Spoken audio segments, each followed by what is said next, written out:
హైదరాబాద్ లో కన్సల్టేషన్ మరియు 3,500 రూపాయల colour Doppler test Avis hospitals లో ఉచితంగా పొందండి. నమస్తే రమగారు. నమస్తే జయ.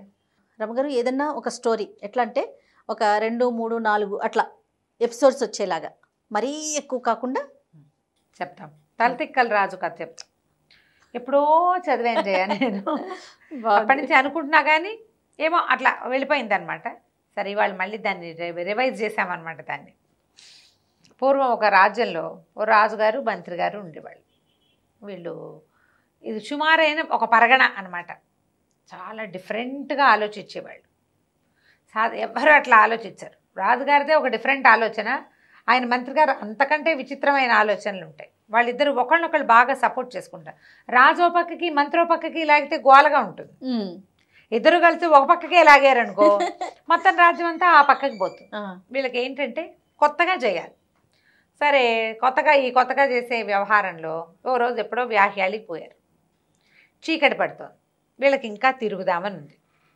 మెల్లిగా ప్రజలు ఎవరి దారిని వాళ్ళు సర్దుకుంటున్నారు. కొంచెం 7 అయ్యేసరికల్లా అందరూ అన్ని రోడ్లు మెల్లిమెల్లిగా చీకటిమయంగా అయిపోయి పడకలు, కొంతమంది రోడ్ల మీద ముష్టి వాళ్ళు అడుక్కునే వాళ్ళు ఉంటారు. ధర్మసత్రాలు ఏవో శాలలు కట్టించారు. ఆ శాలల కిందకి చేరిపోతున్నారు. షాపుల్లో జనం తగ్గిపోయారు. చల్లని గాలి, ప్రశాంతంగా వాతావరణం. రాజు అన్నాడు, ఎంత హాయిగా ఉంది, బయటే తిరుగుదామనిపిస్తుంది. ఇలా పడుకుంటున్నారేమిటి వీళ్ళంతాను, మనకేమో తిరుగుదామనిపిస్తుంది. నీకు అందరూ ఎవరి దారిని వాళ్ళు తలుపులు వేసుకుని లోపల కూర్చుని అందరు వెళ్ళిపోతే ఈ చీకట్లో ఇలా ఏం తిరుగుతాం? అందరూ జనం ఉంటే సందట్లో ఎంజాయ్ చేయటం వేరు. అవును, నిశ్శబ్ద నీరవంగా ఉంటే ఏం తిరుగుతాము అని మంత్రి గారిని అన్నాడు. ఏమంటే మీకేమనిపిస్తుంది అన్నాడు. నాకు కూడా అలాగే అనిపిస్తుందండి. ఈ వాతావరణానికి ఏమో హాయిగా చాలా బాగుంది, వేన్నెల పుచ్చపువ్వులాగా ఉంది, మరి చల్లగా ఉంది, హాయిగా ఉంది. రాజు చెప్పినవి ఈయన చెప్తున్నాడు, ఆహ్లాదంగా ఉంది. వీళ్ళంతా ఎందుకు పడుకుంటున్నారో ఎంజాయ్ చేయకుండా. రాజుకి మంత్రికి ఏమైనా శారీరక శ్రమ ఉంటుందా? ఏమీ ఉండదు. వాళ్ళకన్నీ ఎవరైనా అమర్చి పెడతారు, అంతా బ్రెయిన్ వర్కే. అవును. సాయంకాలం అయ్యేసరికల్లా వాళ్ళు రిలాక్స్డ్గా తిరుగుదామనుకుంటారు. ప్రజలు, పాఠక జనము, వ్యాపారస్తులు పగలల్లా పనులు చేస్తారు. చీకటి పడేసరికి గూట్లో దీపం నోట్లో ముద్ద, అంతే కదా. మామూలు వాళ్ళు పడుకుంటారు. ఏదో అత్యవసరాలను వాళ్ళు కొట్లలోకి వెళ్ళి ఆ పని ఈ పని చేస్తారు. ఇప్పుడు మనం ఎట్లయింది, రాత్రి 12 దాకా పిశాచాల్లాగా తిరుగుతూనే ఉంటాం. అవునండి. 12 గంటలకు అజయ, రాత్రి 3 గంటలకి మేము బెంగళూరు బయలుదేరితే 3ంటికి కొన్ని డజన్ల టిఫిన్ సెంటర్లు బిజీగా ఉన్నాయి. కరెక్ట్ చెప్పారండి. 3ంటికి. అది మనం పట్టపగలున్నామా మిడ్నైట్లో ఉన్నామా అర్థం కాని పరిస్థితి. ఆ టైంలో తింటున్నాం. మన పరిస్థితులు అవి. ఇప్పుడు పాపం వాళ్ళు ఉద్యోగాలు, వాళ్ళ తాలూకు టైమింగ్స్, నైట్ షిఫ్ట్లు ఇక చేసేదేం లేదు. అయితే రాజు మంత్రి ఏమనుకున్నారంటే, ఇది బాగోలేదు, మనం ఓ పని చేద్దాం, ఈ జనాల్ని అడుగుదామని ఒకళ్ళ దగ్గరికి వెళ్ళారు. ఏరా అబ్బాయి, చల్లగా ఉంది, హాయిగా ఉంది, ఎందుకు పడుకుంటున్నావు అని. వాడు అన్నాడు, బాబు పొద్దు నుంచి పని చేశానండి, ఇప్పుడు నిద్ర వస్తుంది, పడుకుంటాను. ఒక 5-6 ఇంటర్వ్యూ చేశాక వీళ్ళకి అర్థమైంది, ఓహో ఈ రాత్రిని పగటిగా మార్చేయాలి మనం. అంతే, వీళ్ళు పొద్దునంతా పని చేస్తారు, ఇప్పుడు పడుకుంటున్నారు. ఇలా కాదు, రాత్రిని పగలుగా, పగలుని రాత్రిగా చేద్దామని మర్నాడు దండోరా వేశారు. పగలు నిద్రపోండి, రాత్రి పని చెయ్యండి. చాలా ట్రై చేసి మొత్తానికి కొద్ది వారాలు, నెలల్లో జనమంతా మారిపోయారు. పొద్దునంతా నిద్రపోయి సాయంకాలం 4:30, 5:30 అలా అయ్యేసరికల్లా నిద్రలు లేచి ఇక అక్కడి నుంచి లాంతర్లు పెట్టుకునే పొలాలు దున్నుకునేవాళ్ళు, అవేవో పెట్టుకునే ఈ పనులు చేసుకునేవాళ్ళు. షాపులన్నీ తెరిచి ఉండేవి. రాత్రిపూటంతా కళకళలాడేది. తెల్లవారుజామున 5 గంటలకి అట్లా పడుకోవటం మొదలుపెట్టేవాళ్ళు. పగలల్లా పడుకునేవాళ్ళు. స్టోరీ పేరుకు తగ్గ రాజారాం గారు, తలతిక్కల రాజు. అది అక్కడి నుంచి ఆ రోజు బజార్ వెళ్ళినప్పుడు వీళ్ళకేం తెలిసింది, వంకాయ కోరేటు, బీరకాయ కోరేటు. అక్కడి నుంచి గోధుమ పిండికి ఒక రేటు, బియ్యానికి ఒక రేటు, బెల్లానికి ఒక రేటు, పంచదారకు ఒక రేటు. ఇలా రేట్లు కుదరవు, అన్నిటికీ ఒకటే రేటు. నువ్వు ఓ సేరు బియ్యం తీసుకో, ఒక దుడ్డు, ₹1. సేరు పాలు తీసుకో, ఒక దుడ్డే. సేరు పంచదార తీసుకో, ఒకటే దుడ్డు. అన్నిటికీ రూపాయలే. దానికి 2, దీనికి 6, దీనికి 16. ఇదేం లెక్క, పిచ్చి లెక్కలు అవన్నీ, పిచ్చ లెక్కలన్నీ మాకు కుదరవు. మొత్తం ఆ బజార్ అంతా ఒకటే రేటు. వ్యాపారస్తులు ఏం సంపాదించుకుని ఏడుస్తారు. సరే, ఈ దుడ్డు లెక్క పెట్టించారు. మాకు డబ్బులు చాలవంటే వీళ్ళు కావాలంటే మేము ఇస్తామంటాడు రాజు, ప్రజలు ఇబ్బంది పడకూడదు అని ఈ ఏర్పాటు చేశాడు. ఇట్లా రాత్రిని పగటిని చేశారు. అన్నిటికీ ఒకటే రేటు చేసి హాయిగా ఉన్నారు రాజు మంత్రి. మనం చాలా బాగా చేసాం, మనం కదా డిఫరెంట్గా చేసాం, వేరే రాజ్యాల వాళ్ళతో పిచ్చి వెధవులు, మనం సరిగ్గా చేస్తున్నాం అనుకున్నారు. ఇంతలో ఒక గురువు ఒక శిష్యుడు ఈ ప్రాంతాల ఆ వైపు నుంచి వెళ్తూ ఈ రాజ్యంలోకి వచ్చారు. వాళ్ళు వచ్చింది ఎన్నింటికి? 12:30, 1 గంట. ఎక్కడైనా భోజనం దొరుకుతుందని భావించారు. మధ్యాహ్నం 12:30 అయితే ఇంకో గంటలో 1:30కి మనకి ఇంచుమించు ఆకలేసేస్తుంది. వీళ్ళు రోడ్ల మీద పెట్ట పురుగు లేదు, కనీసం ఒక ఎలిక కుక్క కూడా తిరగటల్లా.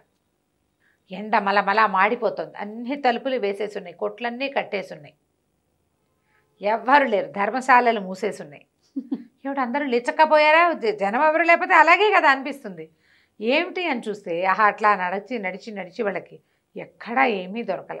అయితే ఒక దేవాలయపు ప్రాంగణంలో ఒక పక్కన మరి కాస్త జామ పళ్ళు అవి ఉన్న చెట్లు కనపడితే సరే ఈ పూటకు పలహారం చేద్దామని జామకాయలు కోసు తిన్నారు. మంచి ఎండలో నడవటంతో పక్కన నుయ్యి ఉంటే కాస్త నీళ్ళు తోడుకుని మొహం కాళ్ళు చేతులు కడుక్కుని దేవాలయం గట్ల మీద పడుకున్నారు. చీకటి పడుతూ ఉండగా రణగొణ ధ్వని మొదలైంది. మామూలుగా 1 గంట 2 గంటలు పడుకొని లేస్తాం కదా, లేచి చూస్తే ఇంకేముంది, పట్టపగలల్లే అన్ని దీపాలు, రకరకాలవి రాజప్రాసాదపు దీపాలన్నీ వెలిగిపోయినాయి, రోడ్ల మీద రథ దీపాలన్నీ వెలిగిపోయినాయి, కొట్ల నిండా దీపాలు. జనాలంతా ఎవరి దారిన వాళ్ళు సామాన్లు పుచ్చుకుని కర్రలు కఠార్లు పుచ్చుకుని పోయేవాళ్ళు పోతున్నారు. గుర్రాలను పట్టుకెళ్ళేవాడు, గేదెలు దోలుకెళ్ళేవాడు, అందరూ గొర్రెలు దోలుకెళ్ళేవాళ్ళు కూడా తిరుగుతారు. రాత్రిపూట తిరుగుతారేంటి విడుదల వీళ్ళకి ఏమిటి ఇదేని వీళ్ళకి అసలు అర్థమే కాల. సరే మరి పొద్దున ఆహారం లేదు కదా, కొట్లన్నీ తెరిచారని ఏదైనా కనీసం వంట చేసుకుని తినేసి ఏ ధర్మశాలలోనే షాపులోకి వెళ్తే గోధుమ పిండి సేరు 1 దుడ్డు. అరే ఇంత చీపా అనుకున్నా. నెయ్యి సేరు 1 దుడ్డే. ఒక 6-8 రూపాయలు ఇచ్చేసరికల్లా వీళ్ళకి 10 రోజులకి సరిపడా ఆహారం వచ్చేసింది. సరుకులన్నీ వచ్చేసాయి కదా, ఎంత ఆశ్చర్యపోయారు.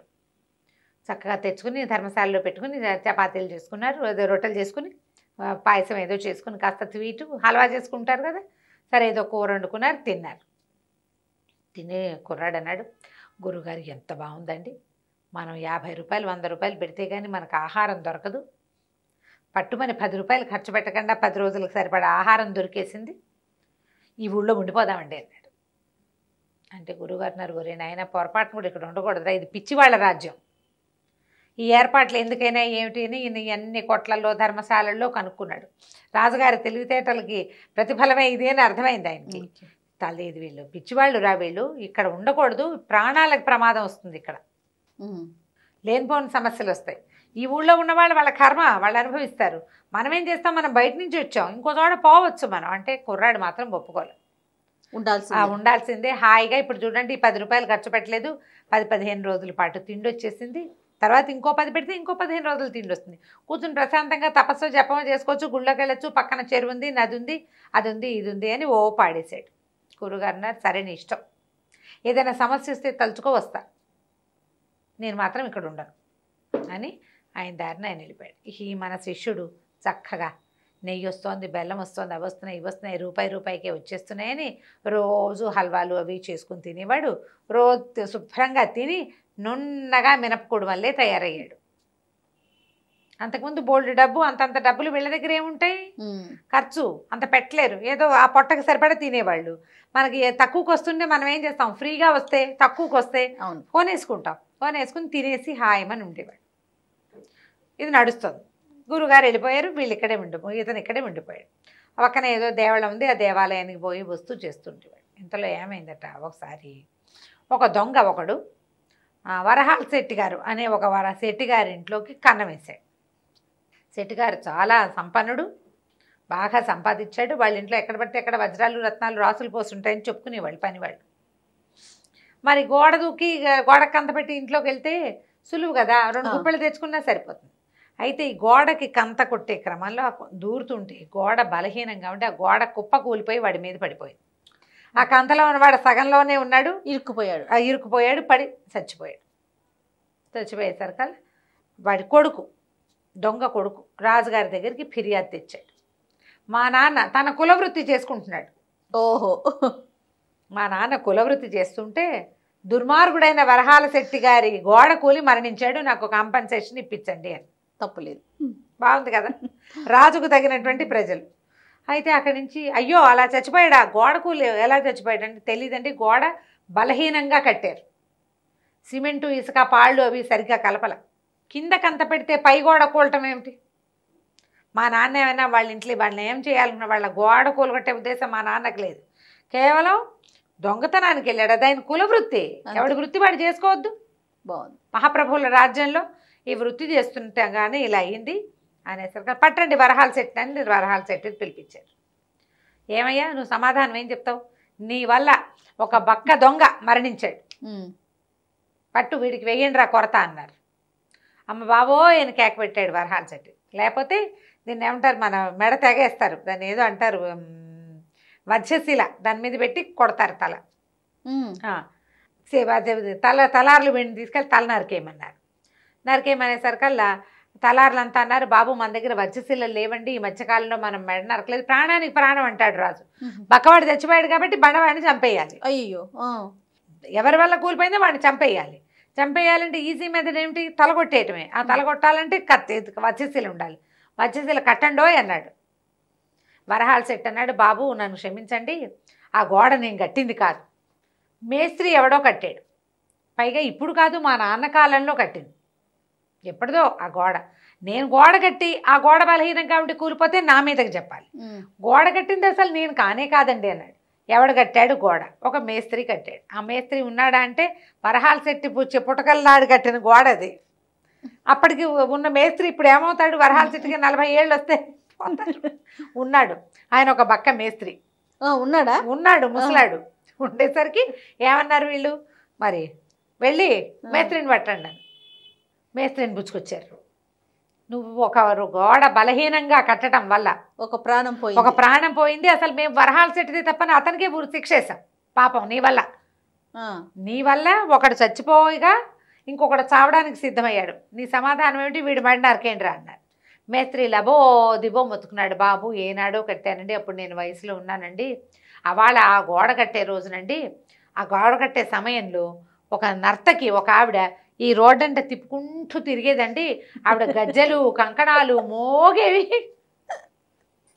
అవి విని విని చూసి చూసి ఎంతసేపు దాని మీదే ధ్యాస ఉండి గోడ కట్టేశాడు అని చెప్పాడు. ఇప్పుడు నర్తకిని తేవాలి, ఈయన యంగ్ ఏజ్లో ఉన్నప్పుడు చూసిన నర్తకి ఇప్పుడు ఎలా ఉంటుంది, ఆవిడని పట్టరమన్నారు, నర్తకిని తెచ్చాక ఏమైందో వచ్చే భాగంలో తెలుసుకుందాం. పేరుకు తగ్గ రాజురాపు గారు కదా, సూపర్, అసలు ఎక్సలెంట్, చాలా బాగుందండి. మళ్ళీ చెప్దాం మిగిలిన కథ.